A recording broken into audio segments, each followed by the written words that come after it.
What's up, guys? It's McNulty here. Welcome back to the channel. I hope you guys are all doing well, and it is time for the Legend Summon once again. I'm not sure if that they are...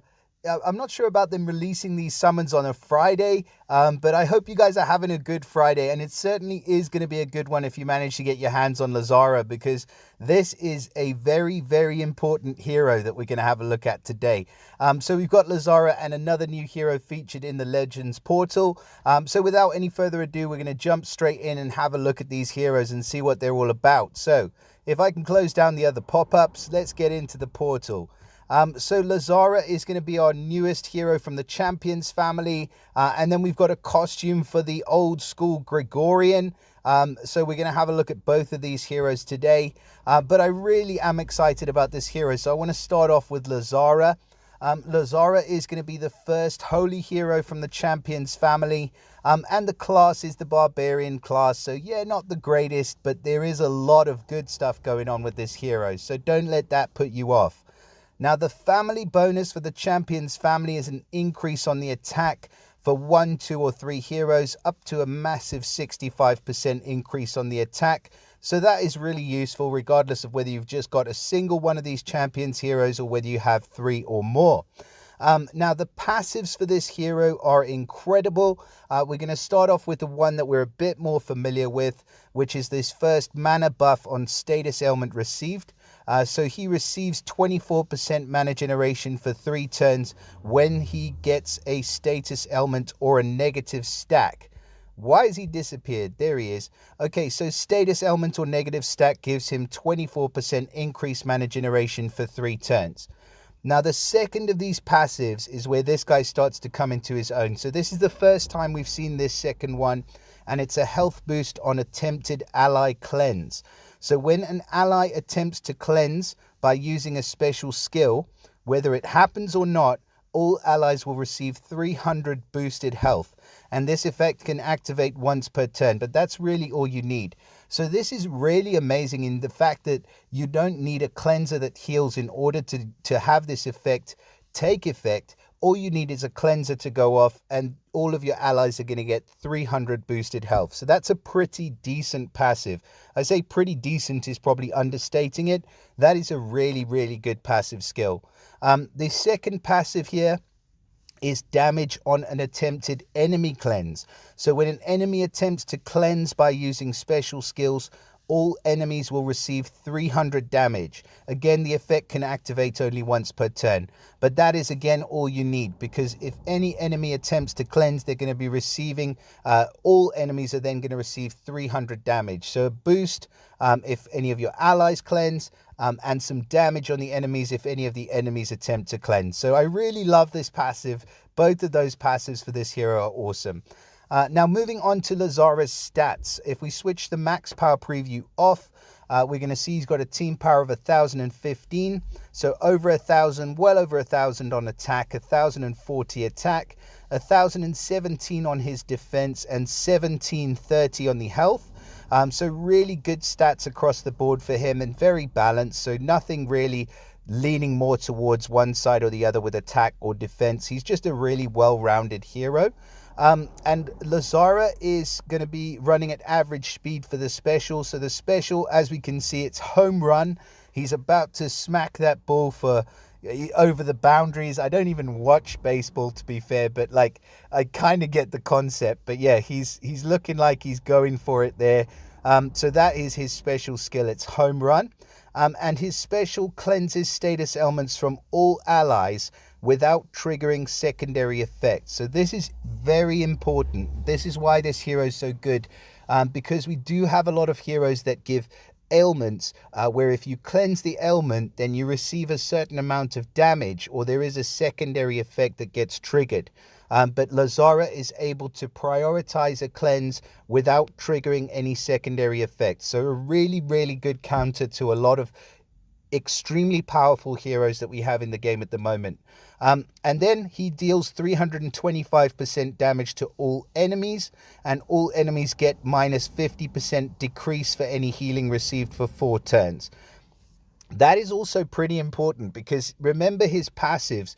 If they get a negative decrease for any healing they're going to receive for the next 4 turns, and they try and cleanse that healing decrease off, they're going to have to be able to take an additional 300 damage, and he's just dealt a massive hit of 325% to all. So I really like the way this special is ordered. I think it is in the right format and is in the right order. Now the last bit is that all enemies can't get their status ailments cleansed or reallocated by special skills for 4 turns. Now that is kind of counterintuitive, that last part of the special, because it almost negates one of his passives. But remember, the passives don't necessarily need the special skill to have been fired to activate. So it is still really relevant having those passives on this hero. But the last part of his special does kind of work against it a little bit. This effect also prevents cleansing and reallocating of itself. So it basically can't be removed. All enemies can't get status ailments cleansed, so that negative 50% decrease for any healing is going to stick. I love this hero. I think he is just an amazing hero. I think having a cleanse on a damage dealer is awesome. Plus the fact that he has this passive where he boosts the health when he attempts to cleanse using his special skill means that he is actually a healer and a damage dealer. He's just a complete package all rolled into one. And I think he is just an insane hero. I would really love to grab this guy and have him in my roster. I think I would use him pretty much everywhere. So congratulations. If any of you do manage to get your hands on Lazara, I would go ahead and level him. Let's have a look at what he looks like with second limit breaks on. So he gets the dodge ether talent, and of course his stats just go absolutely bonkers and through the roof. I don't mind that this guy's of the barbarian class as well, because the bleed damage is just a little top up on top of an already incredible special, and the dodge ether talent gives him a 20% chance to dodge for the first 6 turns of the battle. Just a great hero, man. Like, he is a whole baseball team all on his own. But yeah, like I said before, congrats if you do manage to grab this guy. Now we are going to look at Gregorian. So he is our other sort of newest hero in this portal. So they've got a new costume for Gregorian. So let's see what they've done with this critical chance increasing monster.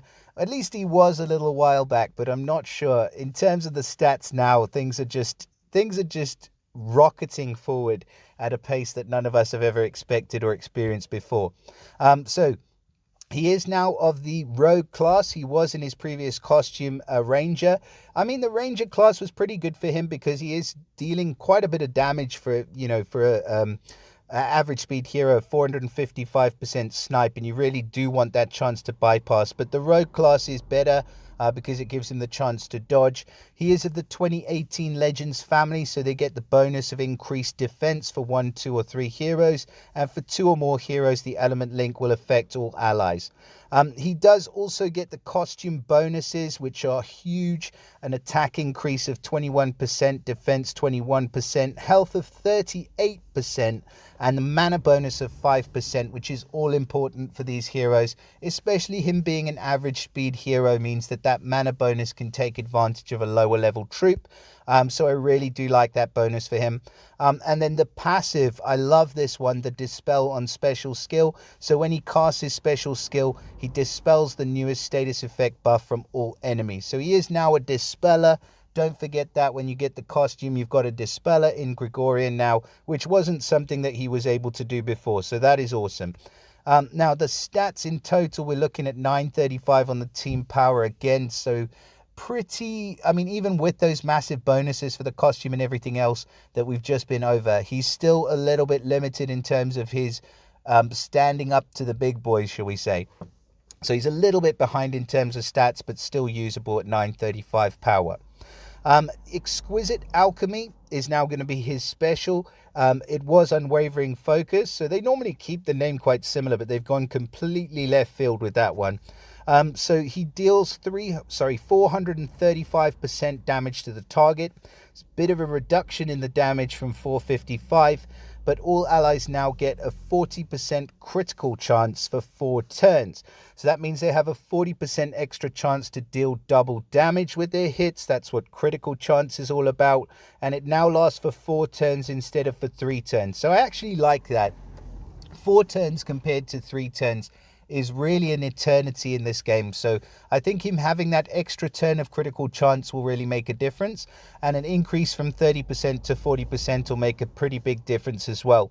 You also get critical bonuses from troops, so don't forget about that. If you want to put maybe a legendary troop on him which has some critical increase, that would be a good idea for Gregorian as well. And then his element link gives all nature allies 5% increase on their attack and 5% increase on defense for 6 turns, and this effect can't be dispelled. So that will then stack on top of his family bonus, which is an increased defense. So if you've just got a single hero, after he fires off for the first time, it's going to increase the defense up to 5% for all of the nature heroes that are on your team. And why is that important? I would say because he can make a pretty good part of a nature Titan team. You can use him in your regular attacks and things like that as well, but I think for Titans, increasing the critical chance is probably a little bit better because it gives the increased chance to all the tile damage that you're doing as well. So do I like this costume? Yes, I do. You know, I think it's better than the original version of Gregorian. Pardon me, guys. But I think he is still a little bit limited in terms of where you're actually going to be using him. Because if you take all of this other amazing stuff away, he is just a single target sniper running at average speed. And he doesn't really do anything for protection. I like the dispel, but the critical chances, it's good. But yeah, he's not a great hero. I would say if we're going to give him a grade, I'd probably go with like a B, maybe a B plus if you have the costume. But yeah, compared to the newer hero that we just looked at a second ago, compared to this guy, he would be absolutely bottom of the barrel. So yeah. In summary, a fantastic hero in Lazara, and I do like the fact that we get this chance to choose the heroes that we want. So there are some really, really good heroes in here that you can choose from. If you're not a fan of the Gregorian costume, don't worry. You can always choose another hero. And, you know, we've also got Satori in here, which I was quite interested to see. That's pretty cool. And then the odds we're looking at for the heroes, legendary featured will be at 1%. The legendary past hero of the month 1.5, and then you've got a chance to pull a secret hero, but all of the secret heroes are pretty trash, so that is neither here nor there. So about 2.5% chance of getting a legendary hero. So yeah, that is pretty much it for this portal. Good luck in the event. I do really like the Tavern of Legends event. So like I said before, with it being on a Friday, I'm not such a huge fan of the major events being on a Friday, but for Tavern of Legends, I think it's quite a nice one to work on over the weekend. Maybe build yourself some interesting teams because you can only use each hero once, which I do like. I think it's a really, really good event, actually, the Tavern of Legends. But then we've also got the Monster Island, which is running now at the same time, and they've shortened the duration on that. And I just don't really think that they've done enough with the Monster Island. But that is not related to this video. Maybe that's for another day. But yeah, in summary, Lazara is a freaking beast, and congratulations again if you do manage to pull Lazara. Good luck on your summons if you are going to be dropping some pulls in this. And I hope you all have an amazing weekend, and I'll see you all again in the next video. Bye for now.